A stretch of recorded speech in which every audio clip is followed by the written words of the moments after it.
कहते हैं कुछ खुशबुएं वक्त रोक लेती हैं और उस वक्त में हमें वापस ले जाती है। अम्मा सिल्ली, आपको चाय देख के क्या याद आया? बचपन बचपन में मुझे वो चीज चाहिए थी जो कभी नहीं मिली। अस्सलाम वालेकुम फ्रेंड्स, क्या हाल चाल है सबके? उम्मीद करती हूँ सब ठीक ठाक खुशबाश होंगे। वेलकम बैक टू यूके वाली देसी फैमिली व्लॉग। अगर आप लोग इस चैनल पे नए हैं तो प्लीज नीचे एक वीडियो है, प्लीज आप वहाँ से स्टार्ट करें क्योंकि ये स्टोरी वहाँ से शुरू हो रही है। अम्मा सिल्ली ने पिछली वीडियो में कुछ ऐसा कहा था कि जो कि मैं आज भी सोचती हूँ कि अम्मा सिल्ली ने कहा था कि माँ टूट नहीं सकती, अगर माँ टूट जाए तो पूरा घर टूट जाता है। उस दिन के बाद मैंने अम्मा सिल्ली से एक नया सवाल पूछना चाहा, जो कि हम अक्सर अपनी माँ से ये सवाल नहीं करते, कि हम ये पूछते पूछते रुक जाते हैं या हमारे पास वक्त नहीं होता। वो ये है कि इन सब से पहले आप कौन थी? आज हम अम्मा सिल्ली की जिंदगी के उस हिस्से में जा रहे हैं जब दर्द अभी शुरू नहीं हुआ था, जब सिर्फ वो एक बच्ची थी, एक छोटी सी लड़की अपने घर में अपनी अम्मी के पास अपने सपनों के साथ। हम सब अम्मा सिल्ली को आज एक रूप में देखते हैं, घर संभालने वाली,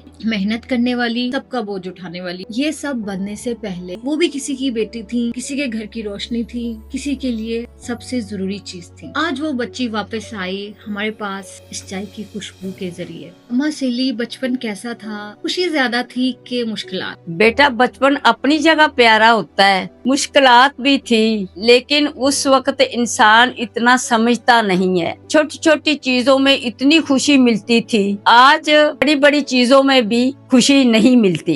उन छोटी छोटी चीजों में से कोई एक चीज तो आपको आज भी याद है? सुबह सुबह अम्मी की आवाज, उठ जाओ बच्चों सुबह हो गई है। फिर घर में परोठे और रोटी की खुशबू। आज तक जब ये खुशबू आती है तो बचपन याद आ जाता है। खुशबू से यादें, यादों से एहसास, एहसास से वो सब कभी भूलना नहीं चाहते, कभी भूल नहीं पाते। बहन भाई थे, जिंदगी थी, सब अपने अपने मजाज के थे। वो भी पास रहती थी, उनके बच्चे भी थे, घर में आवाजें भी थी, लड़ाई झगड़ा भी था बच्चों का, मोहब्बत भी थी। जो असली घर होता है ना, उसमें सब कुछ होता है। अच्छी अच्छी बातें नहीं होती, लड़ाई झगड़ा भी बच्चों का होता है और प्यार मोहब्बत भी बहुत होती है। दोस्तों नोट करो ये लाइन, असली घर वो होता है जहाँ सब कुछ होता है, सिर्फ खुशी नहीं, लड़ाई भी, मोहब्बत भी, आवाज भी, और यही असली घर की पहचान है। अम्मा सिल्ली, सच्ची बात बताएं यार, आप शरारती थी या ज्यादा चुप रहती थी? बचपन में बेटा मैं बहुत शरारती थी। अम्मा कहती थी आग का पतंगा हो तुम। मेरी हर चीज पे नजर होती थी।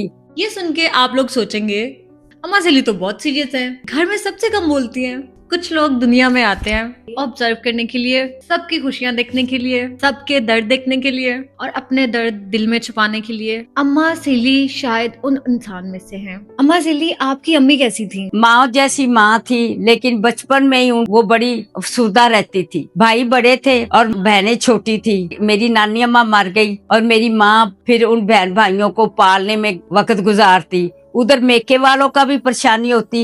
इधर मेरे अब्बा कहते थे यहाँ नहीं तू रहती, तू हर वक्त मेके ही घुसी रहती हो। लेकिन माँ मर गई थी तो बहन भाइयों का कोई ख्याल करने वाली बड़ी भाभी नहीं थी। अम्मा सिल्ली, आपने अपनी अम्मी से सबसे ज्यादा क्या सीखा? मैंने अपनी अम्मी से ये सीखा, घर की कोई चीज छोटी नहीं होती। माँ रोटी पकाती है, चाय बनाती है, बर्तन साफ करती है। लोग सोचते हैं ये छोटी चीजें हैं, इन छोटी चीजों में ही घर पूरा जिंदा रहता है। दोस्तों, मुझे आज ये रियलाइज हुआ कि अम्मा सिल्ली ने ये सब कुछ अपनी अम्मी से सीखा और फिर ये सब कुछ अम्मा सिल्ली ने हमें दिया। एक पीढ़ी से दूसरी पीढ़ी सिर्फ खून नहीं, तरबियत भी चलती है और कुर्बानी भी चलती है। आपको बचपन में खाने में सबसे ज्यादा क्या पसंद था? जो अम्मी के हाथ का खाना बना हो वो सब कुछ ही अच्छा लगता है। जो मर्जी सालन पका वो अच्छा बना होता है। माँ के हाथ का तो खाना कैसा भी हो मजेदार होता है। जब भी दिल से बनाओ तो फर्क पड़ जाता है। और आज आपके हाथ का खाना भी हमें वैसा ही लगता है। देखिए ये साइकिल कैसा चलता है।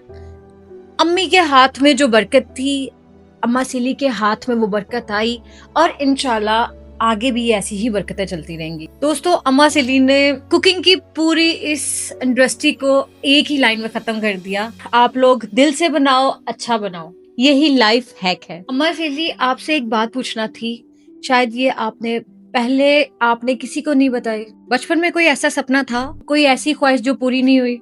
हाँ था बेटा, बचपन में हर बच्चे का कोई ना कोई ख्वाब होता है। कोई डॉक्टर बनना चाहता है, कोई टीचर बनना चाहता है, कोई कुछ और बनना चाहता है। हर ख्वाब होता है बच्चे का। मेरा भी एक ख्वाब था बचपन में, लेकिन जिंदगी ने उसको आने ही नहीं दिया।